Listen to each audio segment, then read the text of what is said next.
ದಲಿತ ನಾಯಕ ಹಿರಿಯ ಮುತ್ಸದ್ದಿ ಚಾಮರಾಜನಗರ ಸಂಸದ ವಿ ಶ್ರೀನಿವಾಸ್ ಪ್ರಸಾದ್ ನಿಧನರಾಗಿದ್ದಾರೆ. ವಯೋಸಹಜ ಕಾಯಿಲೆಯಿಂದ 27ರಂದು ಬೆಂಗಳೂರಿನ ಮಣಿಪಾಲ್ ಆಸ್ಪತ್ರೆಗೆ ಅವರನ್ನು ದಾಖಲು ಮಾಡಲಾಗಿತ್ತು. ಬಹು ಅಂಗಾಂಗ ವೈಫಲ್ಯದಿಂದ ಚಿಕಿತ್ಸೆಗೆ ಸ್ಪಂದಿಸದೆ ಹೃದಯಾಘಾತದಿಂದ ಕೊನೆಯುಸಿರೆಳೆದಿದ್ದಾರೆ. ನಿನ್ನೆ ಪಾರ್ಥಿವ ಶರೀರವನ್ನು ಮೈಸೂರಿನ ಜಯಲಕ್ಷ್ಮೀಪುರ ನಿವಾಸಕ್ಕೆ ತರಲಾಗಿತ್ತು.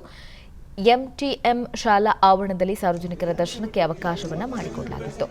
ಇನ್ನು ಇವತ್ತು ಮಧ್ಯಾಹ್ನ 1:30 ಸುಮಾರಿಗೆ ಬೌದ್ಧ ಬಿಕ್ಕುಗಳ ಮಾರ್ಗದರ್ಶನದಲ್ಲಿ ಸರಳ ಪ್ರಾರ್ಥನೆಯೊಂದಿಗೆ ಅಂತಿಮ ವಿಧಿವಿಧಾನ ನೆರವೇರಲಿದೆ.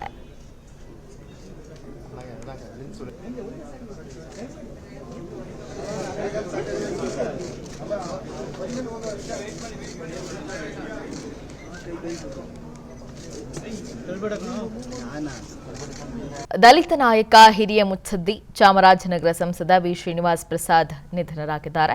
ವಯೋಸಹಜ ಕಾಯಿಲೆಯಿಂದ 27ರಂದು ಬೆಂಗಳೂರಿನ ಮಣಿಪಾಲ್ ಆಸ್ಪತ್ರೆಗೆ ಅವರನ್ನು ದಾಖಲು ಮಾಡಲಾಗಿತ್ತು. ಬಹು ಅಂಗಾಂಗ ವೈಫಲ್ಯದಿಂದ ಚಿಕಿತ್ಸೆಗೆ ಸ್ಪಂದಿಸದೆ ಹೃದಯಾಘಾತದಿಂದ ಕೊನೆಯುಸಿರೆಳೆದಿದ್ದಾರೆ. ನಿನ್ನೆ ಪಾರ್ಥಿವ ಶರೀರವನ್ನು ಮೈಸೂರಿನ ಜಯಲಕ್ಷ್ಮೀಪುರ ನಿವಾಸಕ್ಕೆ ತರಲಾಗಿತ್ತು. ಎಂಟಿಎಂ ಶಾಲಾ ಆವರಣದಲ್ಲಿ ಸಾರ್ವಜನಿಕರ ದರ್ಶನಕ್ಕೆ ಅವಕಾಶವನ್ನು ಮಾಡಿಕೊಡಲಾಗಿತ್ತು. ಇನ್ನು ಇವತ್ತು ಮಧ್ಯಾಹ್ನ 1:30 ಸುಮಾರಿಗೆ ಬೌದ್ಧ ಬಿಕ್ಕುಗಳ ಮಾರ್ಗದರ್ಶನದಲ್ಲಿ ಸರಳ ಪ್ರಾರ್ಥನೆಯೊಂದಿಗೆ ಅಂತಿಮ ವಿಧಿವಿಧಾನ ನೆರವೇರಲಿದೆ.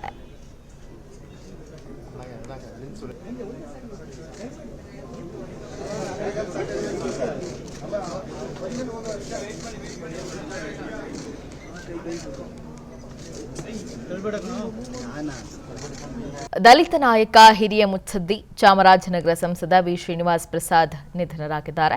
ವಯೋಸಹಜ ಕಾಯಿಲೆಯಿಂದ 27ರಂದು ಬೆಂಗಳೂರಿನ ಮಣಿಪಾಲ್ ಆಸ್ಪತ್ರೆಗೆ ಅವರನ್ನು ದಾಖಲು ಮಾಡಲಾಗಿತ್ತು. ಬಹು ಅಂಗಾಂಗ ವೈಫಲ್ಯದಿಂದ ಚಿಕಿತ್ಸೆಗೆ ಸ್ಪಂದಿಸದೆ ಹೃದಯಾಘಾತದಿಂದ ಕೊನೆಯುಸಿರೆಳೆದಿದ್ದಾರೆ. ನಿನ್ನೆ ಪಾರ್ಥಿವ ಶರೀರವನ್ನು ಮೈಸೂರಿನ ಜಯಲಕ್ಷ್ಮೀಪುರ ನಿವಾಸಕ್ಕೆ ತರಲಾಗಿತ್ತು.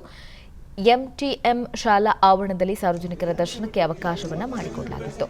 ಇನ್ನು ಇವತ್ತು ಮಧ್ಯಾಹ್ನ 1:30 ಸುಮಾರಿಗೆ ಬೌದ್ಧ ಬಿಕ್ಕುಗಳ ಮಾರ್ಗದರ್ಶನದಲ್ಲಿ ಸರಳ ಪ್ರಾರ್ಥನೆಯೊಂದಿಗೆ ಅಂತಿಮ ವಿಧಿವಿಧಾನ ನೆರವೇರಲಿದೆ.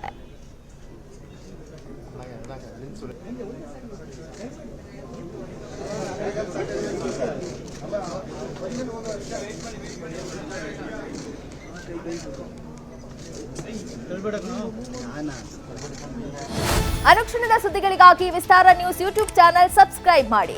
ಹೊಸ ಸುದ್ದಿಗಳ ನೋಟಿಫಿಕೇಶನ್ಗಾಗಿ ಬೆಲ್ ಐಕಾನ್ ಕ್ಲಿಕ್ ಮಾಡಿ.